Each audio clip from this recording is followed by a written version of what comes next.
It's Dragon Ball time! Hello and welcome to another figure review. Today we're going to have a look at the SH Figuarts Vegeta from the movie Dragon Ball Super Hero.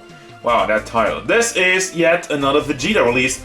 However, he comes in a lot more of a Buu Saga outfit, which I was always a big fan of. I know it's a lot simpler and the vest is kind of iconic, his armor, but still, allow me some more Vegeta, and I have been very happy with the superhero lineup of figures so far, so let's have a look at this one.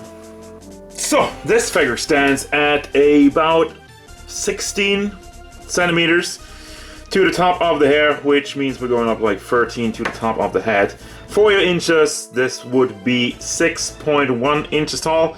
Size comparisons. Here's Jolter, NECA Michelangelo, the SH Figuarts Awakened Goku, Majin Vegeta, Superhero Goku and Piccolo, and Darkseid.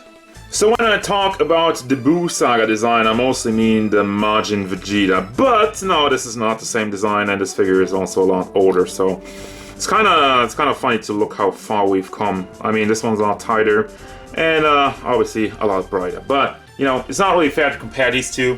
Different kind of ideas to it, and as I was saying, there's a bunch of years between these two.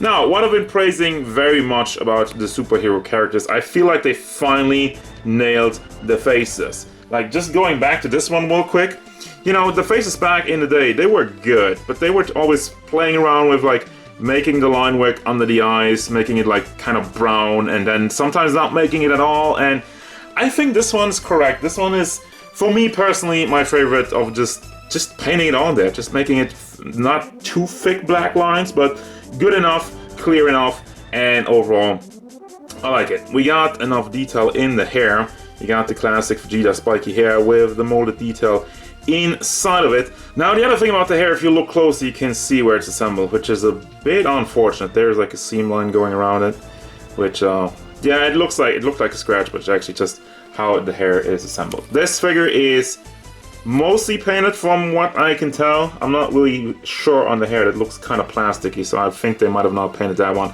Obviously the face is not painted on there, and I also think the skin tone looks pretty clean, even though the forearms, I think like the forearms are painted and maybe the rest of it isn't painted. As you can tell, there's a paint difference between that, which is a bit of a yikes, but I guess they just painted the entire front part.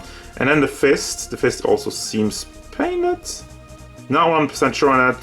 Then we have the torso area, which I'm saying I like the design, but what is going on over there? What's up with that? Why is this filled up with this weird kind of... It seems like there's too much plastic on it, and it just kind of ends on this side, so I don't know.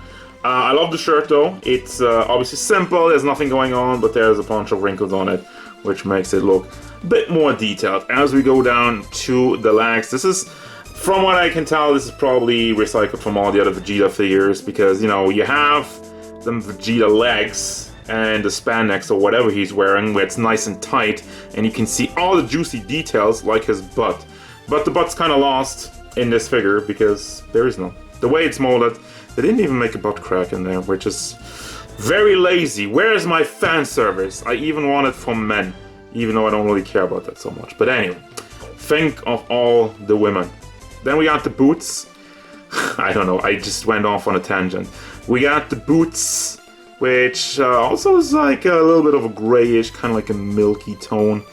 I'm not sure about that one, but I mean, it's alright. If it looks a little bit worn, I think it makes sense. And we have a little bit of paint on the front of the shoes, which again, it seems a lot more brownish than I remember it. Sometimes it's yellow, sometimes it's orange. And also the feet are a lot more rounded too, which seems to be a theme that they're doing ever since the Broly movie. But yeah, other than that, the figure looks fairly clean and also has some articulation points, which are nicely implemented, which I'm gonna have a look at right now. So, articulation, the head is, I think, on like a double ball hinge, so you can bring that back and forth.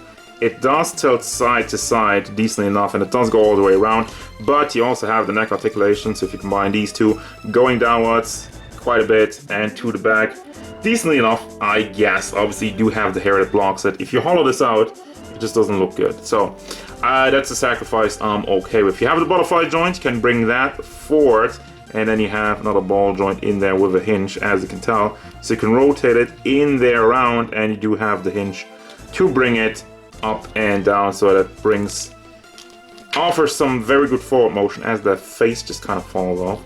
Very good forward motion, and it doesn't really go up that much. Really would have hoped for a little bit more in there. Even if you kind of shift it, it doesn't really do anything. Then you have the bicep swivel, the double hinged elbow, and just the more I look at this Payne issue, it's just like, yeesh.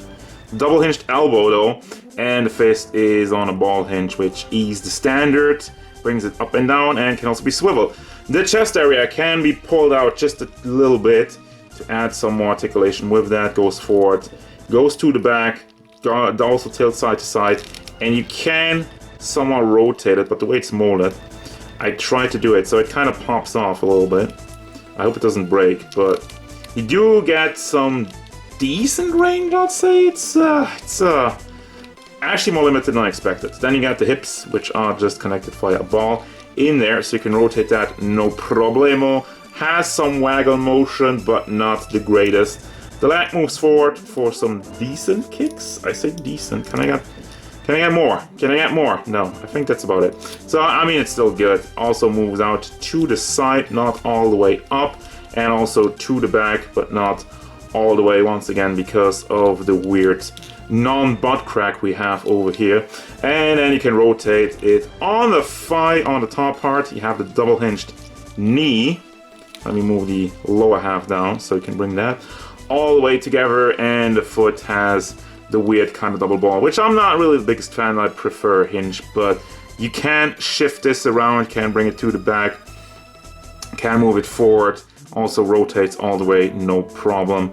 But, you know, I don't know, I just prefer the ball hinge, and also does tilt side to side, but it's kind of cumbersome to move around, like to get it into the position I want to, and I feel like over time it also gets too loose. That's my part why I don't like it.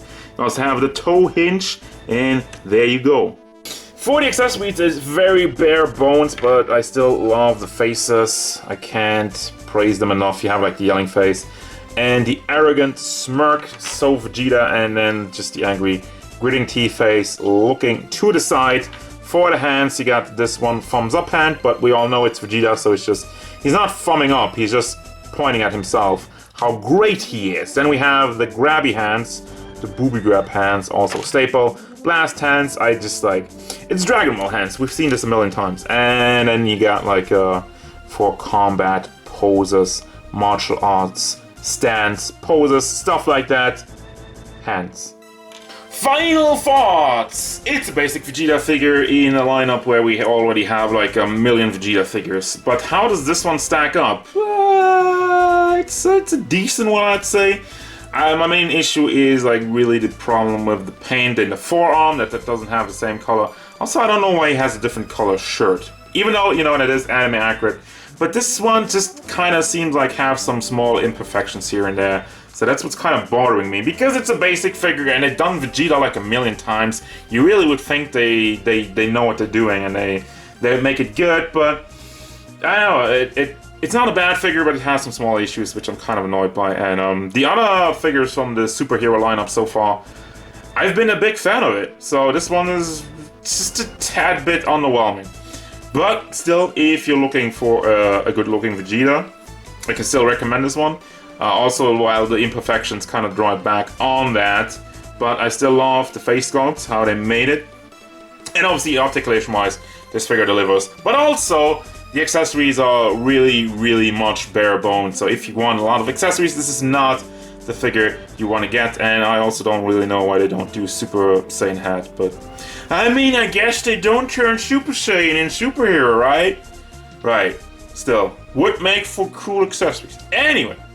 I'm starting to ramble again, so final thoughts on this figure. It's a decent Vegeta. We've had better, I feel like, but we also had worse, so take that whichever way you want. That's gonna do it, guys. As usual, thank you very much for watching. Don't forget, if you enjoyed this review, hit it up with a like and subscribe to the channel so you can stay tuned for more figure reviews, card game stuff, and whatever Vegeta wants.